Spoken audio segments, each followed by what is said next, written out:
In the spring of 2021, a couple in Austin, Texas made a decision that felt, in the moment, like the smartest thing they had ever done. They had been searching for a home for months in one of the hottest real estate markets in the country. They had lost multiple offers, they had watched homes go under contract within hours of listing, they had experienced the specific exhaustion and demoralization that comes from wanting something badly and being outcompeted for it repeatedly.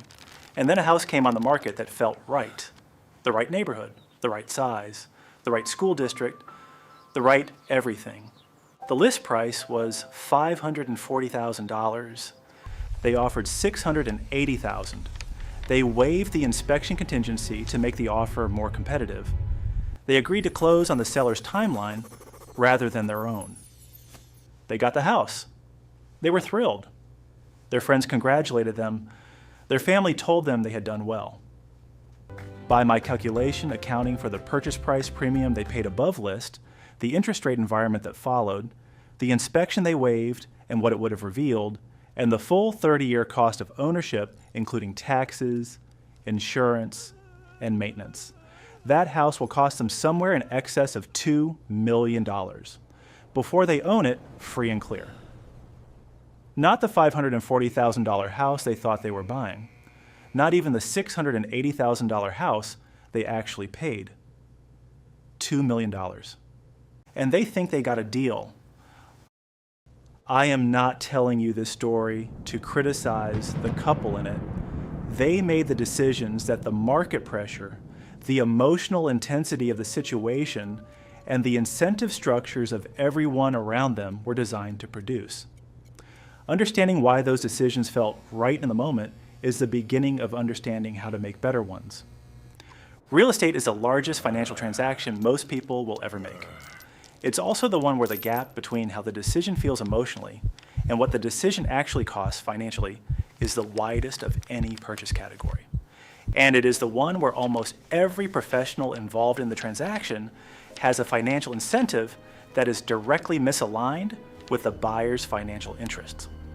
Your real estate agent earns a commission that is a percentage of the purchase price. The higher the price, the higher the commission. Your mortgage lender earns revenue on the loan amount and the origination fees. The larger the loan, the more revenue the lender generates. The seller is trying to maximize their net proceeds. Every single professional sitting at or adjacent to that transaction table is financially motivated to see you pay more, borrow more, and move faster.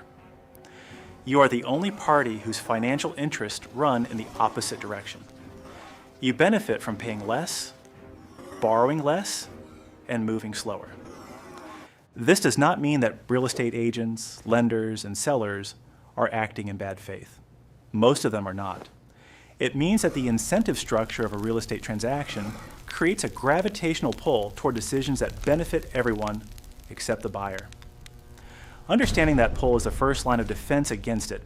Let us look at what the actual cost of homeownership looks like when you run the full numbers rather than just the purchase price, because most buyers never do this math before signing. Take a $500,000 home purchased with a 30-year fixed-rate mortgage at 7% interest, which reflects a rate environment that has been in place for a meaningful portion of the recent past.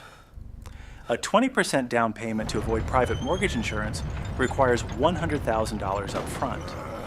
The remaining $400,000 loan at 7% generates a monthly principal and interest payment of approximately $2,661. Over the full 30-year loan term, the total of those monthly payments is approximately $958,000. The total interest paid over 30 years on that $400,000 loan is approximately $558,000. You borrowed $400,000 and paid back $958,000. Add property taxes at the national average of approximately 1.1% of assessed value annually. On a $500,000 home, that is $5,500 per year, or $165,000 over 30 years, assuming a static assessment, which is a conservative assumption since assessments typically rise over time. Add homeowners insurance at a national average of approximately $1,500 per year, or $45,000 over 30 years. Add maintenance and repairs, which financial planners consistently estimate at 1% of home value per year as a long-run average, or $5,000 per year on this home, totaling $150,000 over 30 years. The total cost of owning this $500,000 home over 30 years, before considering any appreciation in the home's value, is approximately $1,468,000, nearly $1.5 million on a $500,000 asset. And we have not yet discussed the opportunity cost of the down payment, which is the single most overlooked element in the rent versus buy calculation. The $100,000 deployed as a down payment is capital that is no longer available to invest in financial assets. At the historical average, real return of the S&P 500 of approximately 7% per year, $100,000 invested rather than deployed as a down payment would grow to approximately $761,000 over 30 years. That is the financial opportunity you are giving up in exchange for the equity you are building in the home. None of this means that buying a home is always the wrong financial decision. Homeownership provides stability, a hedge against rent increases, and in many markets, meaningful appreciation over long time horizons. For many people in many circumstances, buying a home is the right decision even when the full numbers are understood. But it is almost never the straightforward financial windfall that cultural mythology and the real estate industry present it as. The math is more complicated than the marketing. Now let us go back to the Austin couple and look at the specific decisions that transformed an expensive house into a $2 million mistake. The first decision was the overbid. They paid $680,000 for a house listed at $540,000. That is $140,000 above list price, paid in a moment of competitive intensity in a market that subsequently cooled significantly. The premium they paid above market value did not disappear when the market normalized. It remained embedded in their cost basis and their loan balance. The second decision was the rate they accepted.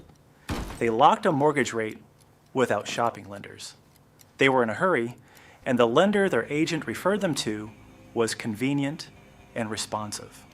Research by the Consumer Financial Protection Bureau has consistently found that borrowers who obtain mortgage quotes from only one lender pay significantly more over the life of their loan than borrowers who shop 3 to 5 lenders. On a $400,000 mortgage, the difference between a rate of 6.5% and a rate of 7% over 30 years is approximately $42,000 in additional interest. The process of getting competing mortgage quotes takes approximately 3 to 4 hours. $42,000 divided by 4 hours is $10,500 per hour of effort. There are very few activities available to an ordinary person that generate that return on time invested. The third decision was the waived inspection. They waived the home inspection to make their offer more competitive. The inspection, had it been conducted, would have revealed a foundation issue that required professional remediation. They discovered this issue 18 months after closing, when it became impossible to ignore. The cost to address it was $32,000. The inspection itself would have cost approximately $500 and taken 3 hours. The seller, faced with a buyer who had identified a significant structural defect, would have been in a very different negotiating position. The $32,000 repair and the leverage it would have provided in the original negotiation were both sacrificed in exchange for making the offer slightly more attractive. The fourth decision was the term. They chose a 30-year mortgage without seriously considering the 15-year alternative. The 15-year mortgage on the same $400,000 loan amount carries a lower interest rate, typically 0.5% to 0.75% lower than the 30-year, because the lender's risk exposure is shorter. It also eliminates 15 years of interest payments entirely. The total interest paid over the life of a 15-year mortgage on $400,000 at a rate 0.5% lower than the 30-year alternative is approximately $170,000 less than the 30-year total. The monthly payment is higher, which is why the 30-year is often chosen. But for buyers who can absorb the higher payment, the financial difference over time is substantial. Each of these decisions, considered individually, seemed reasonable or even necessary given the circumstances. Together, they compounded into a financial outcome that the couple involved has not yet fully calculated. Most people who make these decisions never do calculate them. The purchase is completed, the excitement of owning a new home takes over, and the long-run financial architecture of the decision fades from view behind the more immediate concerns of moving in, decorating, and getting settled. The framework for buying a home correctly is not complicated. It does not require sophisticated financial modeling or professional expertise. It requires slowing down in an environment that is designed to make you move fast and asking the questions that the incentive structures around you are designed to discourage you from asking. First, use the 28% rule as a genuine constraint, not a reference point. Your total monthly housing payment, including principal, interest, property taxes, and insurance, should not exceed 28% of your gross monthly income. Lenders will approve you for significantly more than this. The approval number is a ceiling determined by what the lender calculates you can pay without defaulting. It is not a recommendation. It is not a target. It is the maximum they are willing to risk on your ability to pay. Your target should be determined by what allows you to continue saving, investing, and maintaining financial flexibility, not by the maximum a lender will extend. Second, get mortgage quotes from a minimum of 3 lenders before accepting any financing.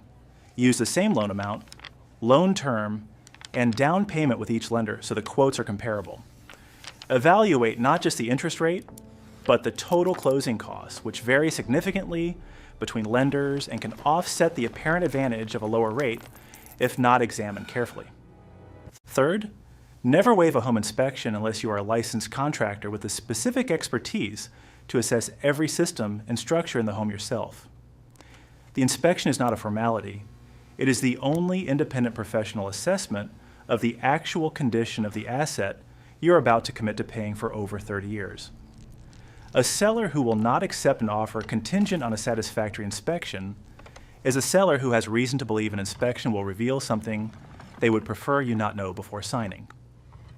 Fourth, consider the 15-year mortgage seriously if your income can support the higher payment. The financial difference over the life of the loan is not marginal, it is substantial. And the psychological benefit of owning your home, free and clear in 15 years rather than 30, has a value that is difficult to quantify, but very real. Fifth, run the rent versus buy calculation for your specific market before assuming that buying is automatically the superior financial decision. In markets where the price to rent ratio is very high, meaning homes are expensive relative to what comparable homes rent for, the financial case for buying weakens significantly. In those markets, renting and investing the difference between your rent and what ownership would cost can produce better financial outcomes over 10-year horizons than buying.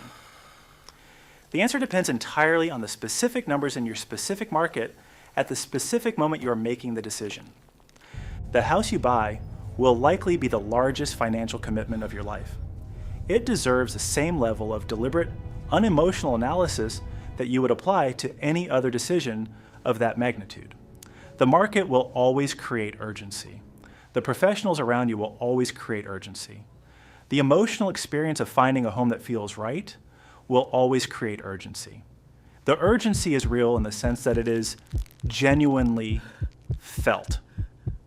It is not real in the sense that it should override careful financial thinking about a commitment that will shape your balance sheet for the next 30 years. The Austin couple is not unusual. They made the decisions that the environment they were in was designed to produce. Understanding that environment and the specific decisions it pushes buyers toward is the beginning of navigating it differently. Next week on Quite Rich, I'm breaking down the business story that went from $50,000 in credit card debt to a portfolio worth hundreds of millions, and the specific framework that made it possible across industries the founder knew nothing about going in. Subscribe so you do not miss it. New videos every Tuesday and Friday.